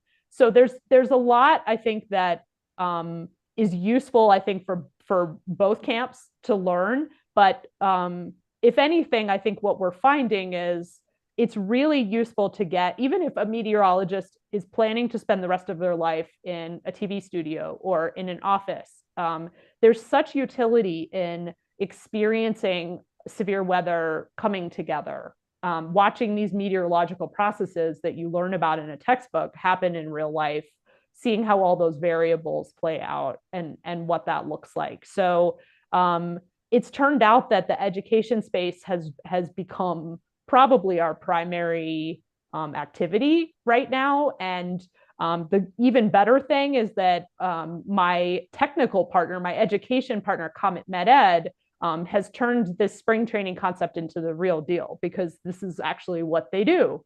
That's their specialty, is essentially developing educational resources around meteorology. They produce the modules that train the National Weather Service. And so they really have turned this into an educational opportunity that, I think anyone at any level would appreciate. And so we just actually posted our schedule for this year and our speakers and panelists. It's girlswhochase.com/spring training if you want a lot more detail. And the last thing I'll say is that the whole thing is recorded. So yes, it's fully remote access. It's March 1st, 2025 this year, but we also record everything and then post it online. And so the idea is that over time, we will be aggregating this library of resources that folks can go back to anytime, essentially. So even if you can't make it on March 1st, if you register, you'll get sent a link that'll take you to everything, including 2 panels where we talk about weather-related careers and different types of storm chasing. You'll have an opportunity to ask plenty of questions of both the presenters and the panelists. All of our presenters tend to be experts in their fields. And so, yeah, we hope to see you there. And we're delighted to have WeatherBrains on with us as a sponsor this year. So thank you. Well, we're very honored, and that's a great opportunity to cue Kim Cloco McLean, who had a very appropriate comment. It's so funny. We often think, oh, if people just are really, really trained in all of the physics of meteorology, then they'll be able to go forward and do all of this. But I can tell you, I was so great at deriving all of the equations. And when I hit, upper level undergrad and then grad school, I had no idea what I was doing chasing. It was a very different thing. And actually, when I started chasing, that taught me so much about the meaning of all those equations that I was deriving. I had no physical sense. I feel like in so many ways I learned everything backwards. In calculus, I remember the last semester of calculus, we were learning Green's theorem and Stokes' theorem. It was the curl and divergence. And it wasn't until I hit my dynamics course where we started to learn about vorticity. We derived the vorticity equation. We did, convergence, divergence of a fluid, like with an actual application, that it was like, oh my gosh, this is what that is. And it was so much easier. I wanted to kill myself in calc. It's just like, this is terrible. I memorized it because I'm good at memorizing stuff. If you give me a toolbox, I will fill it with all the math tools and I can regurgitate all the things for the exam. But it was so good for me to actually have a sense for what is the physical atmosphere doing. And I often wish that there was an easier way to show people something, and then teach them, okay, so here's how you can get there through math. But knowing the actual example gives you the mental map. Otherwise, it is just an exercise in memorizing. So I really appreciate what you're saying and what you're doing. There's so much value in showing people the environment and what it can do. And then that enables them to take later steps if they want to. So bravo to you.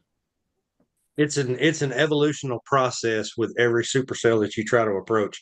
They all, you're always going to see them or come up on them in different stages of their development. So knowing what stage they're in when you arrive lets you kind of know whether you got time or you need to get a move on.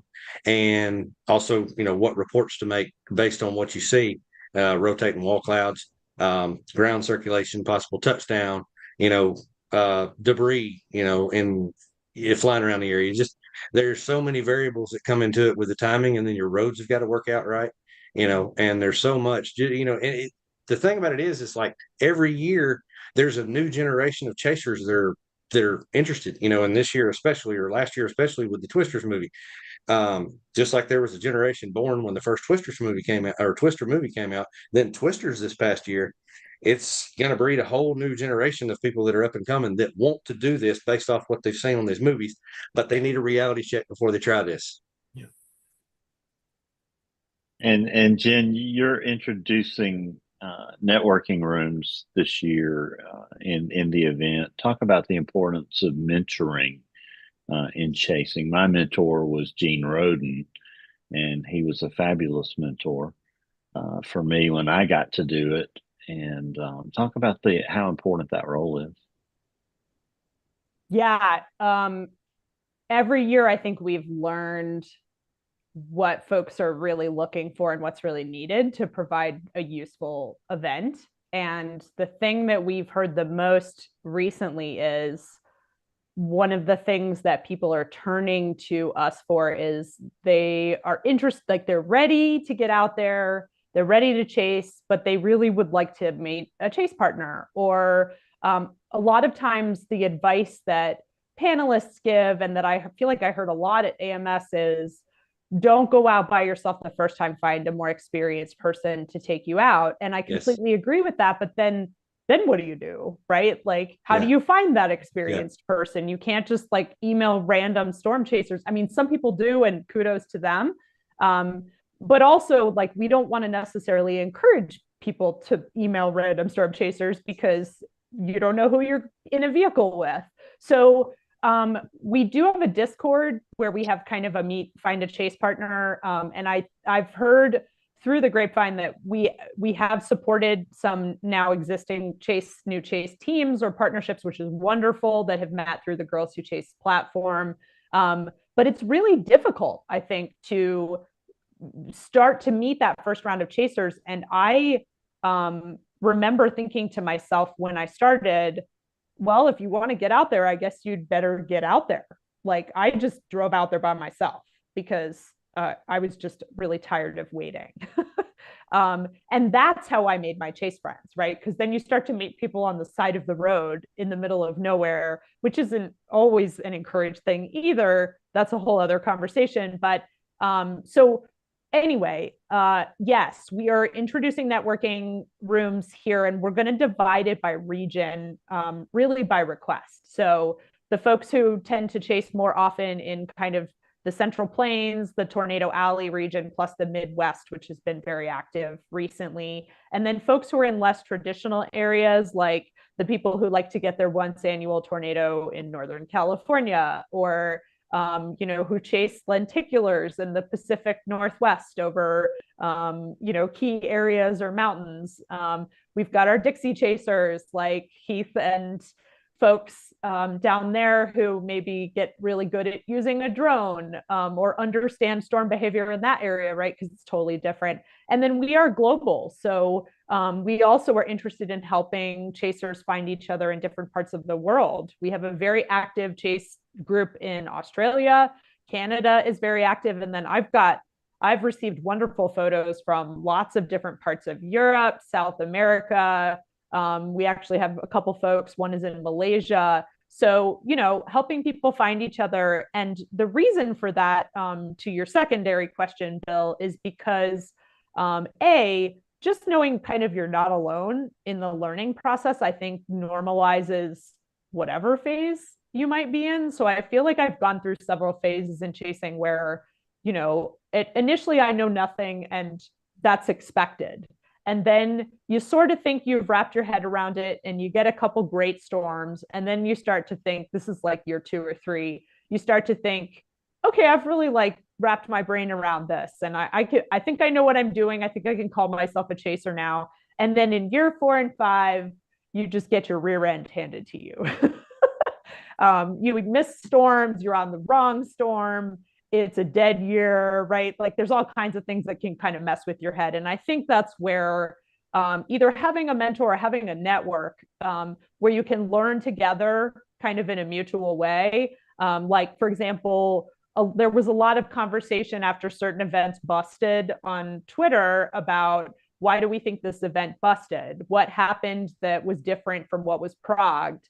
And that's, in a lot of ways, I learned more from my mistakes, I think, than my successes. But it was that conversation with other people who maybe had noticed things that you didn't notice, or someone who was an expert in like a capped environment like why you had a blue sky bust, for example, instead of, Tornado Fest that everyone was expecting in Kansas or whatever. So I think those are the things ultimately that make us better chasers. And one area that we're still kind of working on at Girls Who Chase is this notion of mentoring, and that's now in a lot of different areas. It was interesting to me because this particular AMS, most of the questions I actually got were meteorology students who one wanted to start a women in meteorology club at her university, and she was asking me how to do that.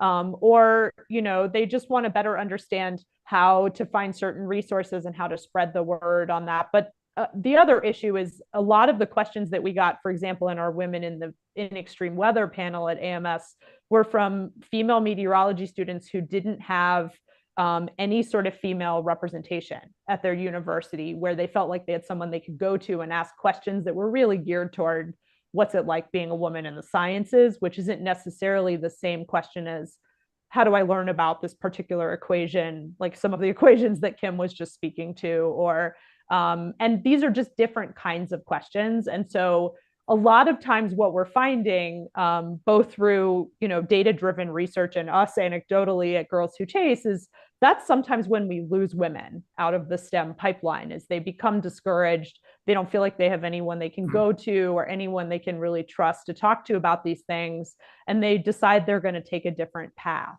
And so part of what we're looking to do is to kind of shore up that pipeline so we're not losing people, and so they do feel like there's always a resource they can talk to. And despite no matter who they go to, whether it's us at Girls Who Chase or a university or AMS as a resource or something like that, we know each other and we've established the network where we can send them to the right person. So I think because there's so much overlap between the storm chasing universe and the STEM sciences universe, we're really starting to see kind of more clearly where those areas are that we really need to be focusing our attention. But at the end of the day, it's the not feeling alone, having someone to talk to and learn from. And again, it comes in different forms for different people. My mentors in storm chasing have shown up in really strange places. And maybe I didn't realize initially that they were a mentor, but they've certainly made me a better chaser. And now, for example, I'm having the opportunity to learn in depth about radar and storm behavior from the Dow folks, which is a completely different conversation than what I was having with my storm chasing friends. And so I think you just, over time, find your resources and your people in the way that works for you. But the making it available, making it really obvious, and facilitating those kinds of conversations is an area we've found that we can be really useful in. So that's hopefully these networking rooms this year will be useful to people, but it's all kind of a learning experience for all of us. So we have to take a break, but I want to ask a question about ethics, storm chasing ethics, when we come back. So just hang tight, and we're going to hear from Jen and This Week in Tornado History, and we're going to come back with picks of the week and much more as WeatherBrains rolls along. This Week in Tornado History. January 27th, 1967, an F2 tornado struck Felton, Delaware. For the Storm Data publication, this was the first tornado to hit Delaware during the meteorological winter months, December through February. The twister moved to the northeast for only a half mile, and 4 houses were destroyed. For the morning news, Wilmington, Delaware, a big service station was demolished on the northeast corner of US 13 and Delaware 12. The station roof was picked up and carried 300 yards. The Felton School, with 1,200 students, was missed by yards. January 29th, 1939, an F2 tornado moved to the northeast from the west side of Coker, Alabama, in Tuscaloosa County. The path length was 6 miles. A school was demolished. 5 people were injured in a home near the end of the path, and another 6 people were hurt in homes near Coker. 44 tornadoes were confirmed on January 30th, 2013. The strongest was given a rating of EF3. It tracked over 21 miles through parts of Bartow and Gordon counties in Georgia. This tornado developed during the late morning just southwest of Adairsville. It strengthened to a high-end EF3 in town. For the National Weather Service summary, 95 structures were damaged, 31 of those were destroyed. Many homes were damaged due to trees falling on homes in the downtown area. The worst damage was along Highway 140, where a large portion of a manufacturing plant was destroyed. Over 100 cars were overturned near exit 306 on I-75. For the February 1st, 2013 edition of the Atlanta Constitution, 51-year-old Anthony Raines was killed when a tree fell on his mobile home. Over 265 homes had varying degrees of damage in Gordon County. Explore more tornado history with us at tornadotalk.com. Hi, podcast listeners. If you've ever thought to yourself, I'd love to start storm chasing, but I have no idea how to get started. Believe me, you're not alone. You can kick off your chasing adventure with Girls Who Chase on March 1st, 2025 at the Storm Chasing 101 training event we call Spring Training. The annual Spring Training event, and yes, the pun is intended, provides accessible, entry-level, and foundational information and training material for storm chasers at all levels.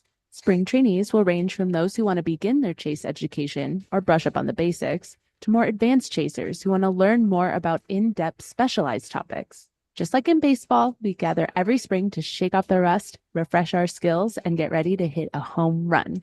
Spring training is provided in partnership with the leading meteorology education organization, ComEt's MedEd program. This allows for the program to always be held virtually and remain affordable. Girls Who Chase is a global community, and we believe strongly in making science and learning accessible to everyone without the constraints of travel or financial hardship. And if you can't make it on March 1st, don't worry. All presentations will be recorded and made permanently available to registrants. To register and for information on the topics, speakers, and schedule as they become available, visit our website, girlswhochase.com/spring training. That's girlswhochase.com/spring training for more information. We hope to see you there.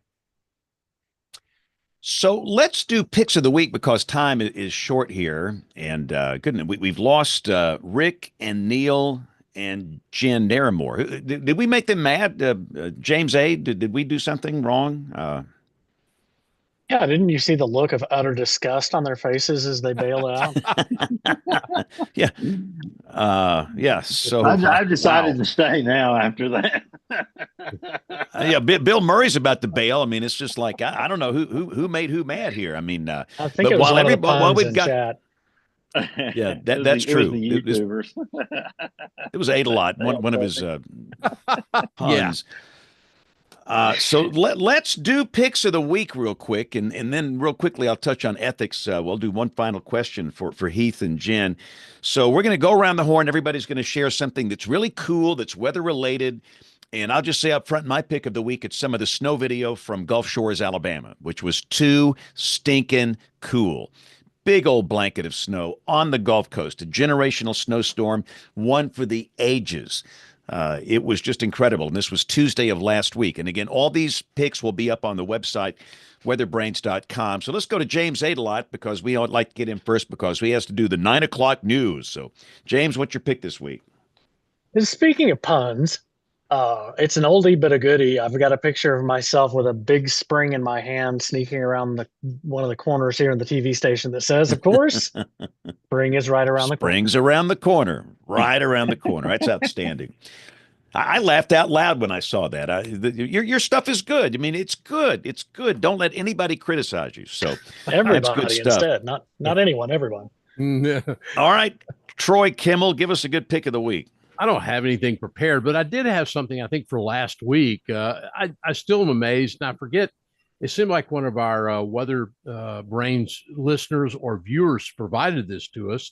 How it got to us was that meteor, the piece of that meteor that landed near the house that was in social media so much a couple of weeks ago. That was very impressive. And so I'll go back to last week and we'll dig through the files and find that, and that'll be my pick of the week. Sounds good. All right, Kim, give us a good pick. Yeah, I have a hot off the presses article that was just published by Tony Eliza, Harold Brooks, friend of the show and guest last week, and Kenzie Krochak, titled "Where Have the EF5s Gone? A Closer Look at the Ooh. Drought of the Most Violent Tornadoes in the United States." So very pertinent to the conversation that we were just having earlier in the show, and Ooh. possibly a really good show topic for the future. Yeah. Knock on wood. Don't jinx Now, it. this sounds like a must read. That's a very interesting topic. That's outstanding. And again, we'll put the link up on weatherbrains.com. So Heath, we've stalled long enough. Heath, you and Jen. So Heath, we'll start with you. Give us a pick of the week. Give something good. Go. Well, I really, what I've got here, and I don't have it available because I didn't have it prepared, but it is a shot of the Gulf Coast. We were down there in the Biloxi Gulfport area, D'Iberville, working that area, and it's crazy up against the seawall. The snowdrifts built up against what is normally a wall of break. Actually, snowdrifts, on the back, because most of the wind was offshore. So you had tunneling on the backside, and it was building up the snowdrifts up along the seawall. It was some of the craziest stuff we've seen. And what was even crazier is it was a very fluffy, dry snow. It was very hard to make a snowball. But I don't have the pick prepared, but I can share it on my socials. Yeah. I have it on my Just phone, send so I don't have a send weather. it to email at weatherbrains.com, and we'll get it Okay. out on the website. So Okay. that'd be great. Cool. All right, Jen, give us a good pick. I know you got something good. Go. I mean, I have a whole list, but I think the one sort of relevant weather-related event that hasn't come up today is the fires in the LA area, the wildfires. And it's been interesting watching the conversation about that because there's so much that's weather relevant, but in particular, several of the videos of the fire nados being created by some of this extreme weather behavior. And we've been sharing a lot of the content by this woman's name is Brandy. She's known as Fire Photo Girl on all social media, but she's allowed behind the fire line in a lot of instances and has gotten some insane footage of slurry drops, explosive fire behavior, fire nados, and the like. So it's kind of an aggregate of picks, I would say, but happy to share a couple of those over. Outstanding. And Bill Murray, I know you've got to go. Before you go, give us a pick and promote the next few shows.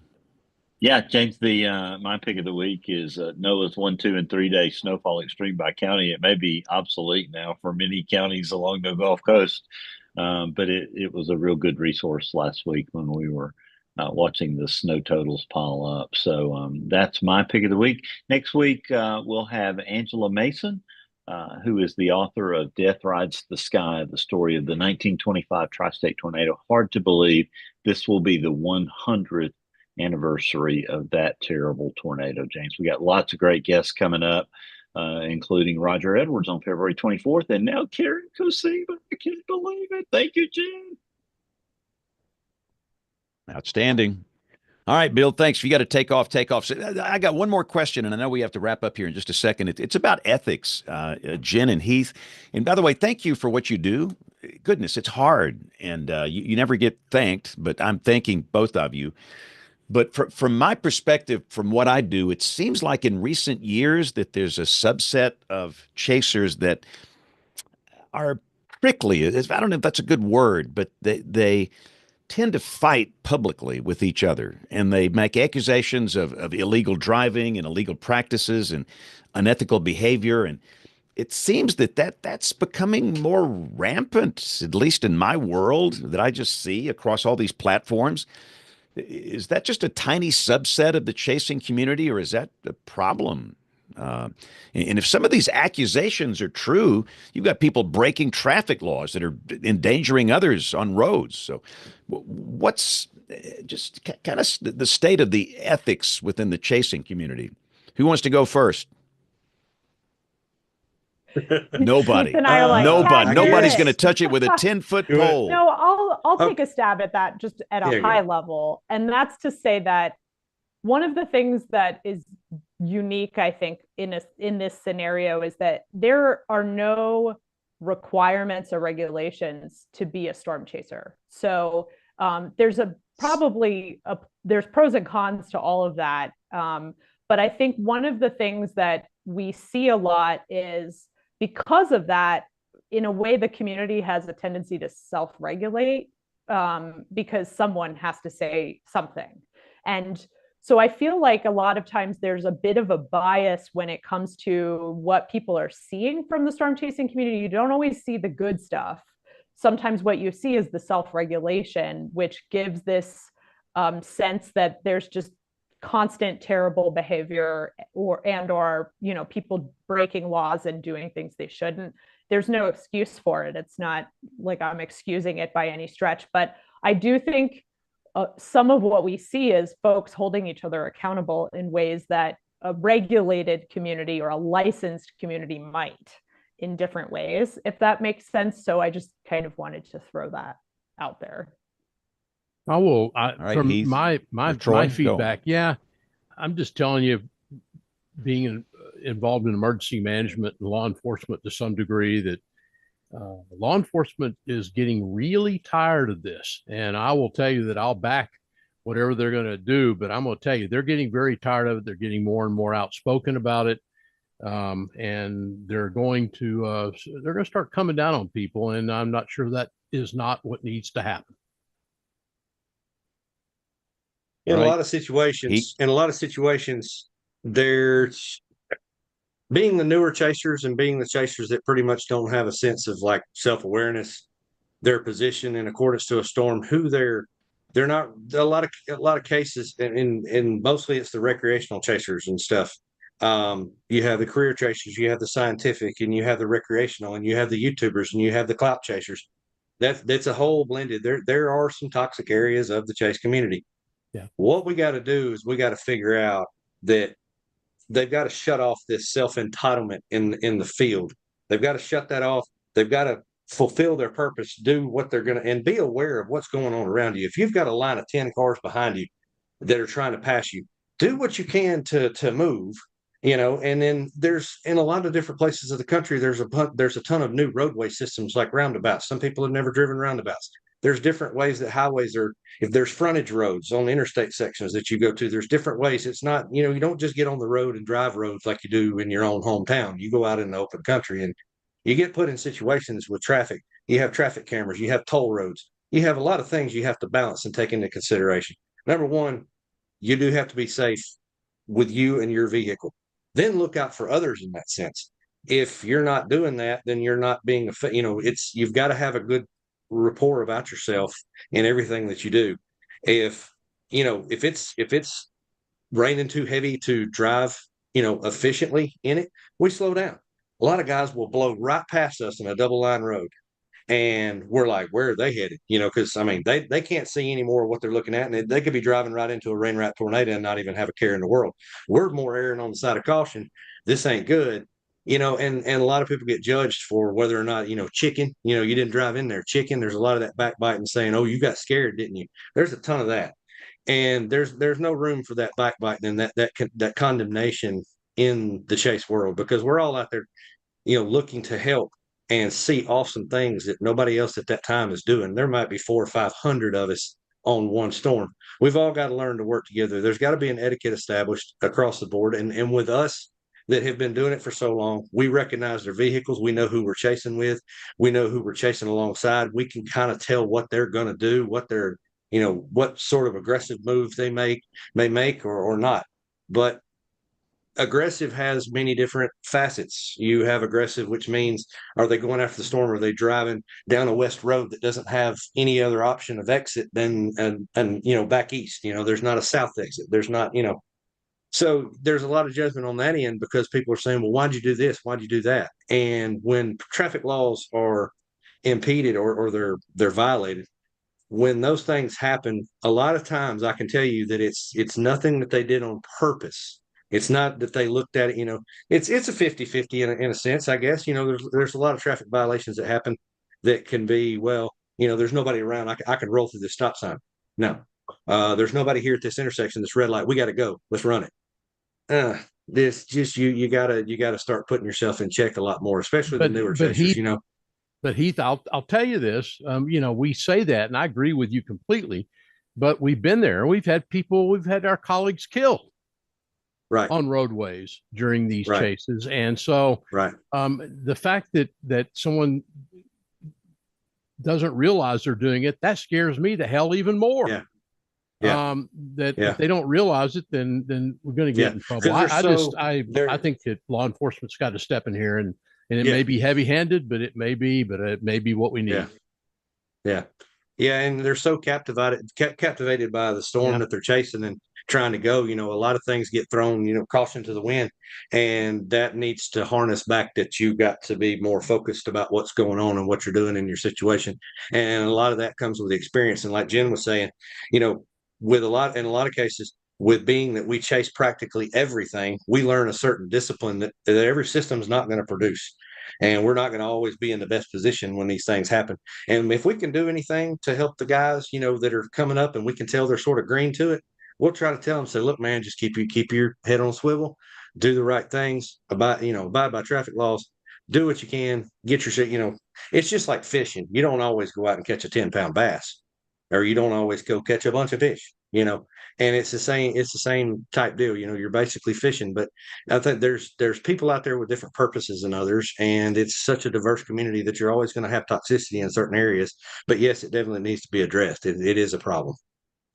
And Kim made a good point. It's like our problem with high school kids posting 384-hour, model maps of snowstorms, hurricanes, tornadoes, and anybody can access, model maps, and they're using it to monetize social media channels. But anyway, we got to wrap up. So for both of you, let's start, Jen, with you. What do we need to promote? Any websites, social media channels, anything you need to promote? Go. This is your promotion moment right here. Love it. Well, thanks for having me and for the lengthy conversation. This has really been great. It is girlswhochase.com if you're interested in learning more just about Girls Who Chase writ large. If you want to check out spring training, it's girlswhochase.com/spring training. And if you have decided that you want to teach yourself how to storm chase, there's a wonderful list of aggregate, mostly free resources that we have pulled together for you on girlswhochase.com/education. So take your pick, choose your own adventure. And if you would like to find us on the socials, we are Facebook, Instagram, and Blue Sky under Girls Who Chase. And we would love to see you online. And thanks for this. There are so many young high school kids. I spoke to a high school today, the whole school in the gym. So many of these young women came up to me and wanted to get into this. And I love to see the encouragement that you give them. The whole thing, this whole thing is just good. So thank you. Okay, Heath, anything you need to plug? Go. What you can do is you can follow meteorologist Brett Adair on Facebook. That is who I drive for and have driven for a long time, and learned everything that I know from being in the field with him. And livestormsmedia.com. You can also go to hascams.com. stormchasinglive.com. Also, when storms are going on, that'll be a direct link to whatever feed we have up at that current time. And Tower Camera Network and everything's really taken off, and we're excited about that through this year and to continue, and just hope to be able to get visualization in more places from Tower Camera Systems for media and independence. So thanks you guys. Excellent. Yeah. Well, thanks to all of you for listening. For those that are new here, we're typically on the air Monday nights at 7 o'clock Central, 8 o'clock Eastern. You can watch live on the WeatherBrains YouTube channel, youtube.com/WeatherBrains. But we know that most of you listen to the audio podcast version. However you watch, listen, thank you. And if you want to get in touch with us, the email address, it is email@weatherbrains.com. We'll do an email segment next week. So on behalf of the entire WeatherBrains crew, I'm James Spann. Thanks for listening. Have a great week, and God bless. Thanks, guys. This was a great show. Outstanding. Great show. Thank you both for being on. Yeah, thanks to all. Thanks to both. Thank you. Really appreciate it. No, it was great.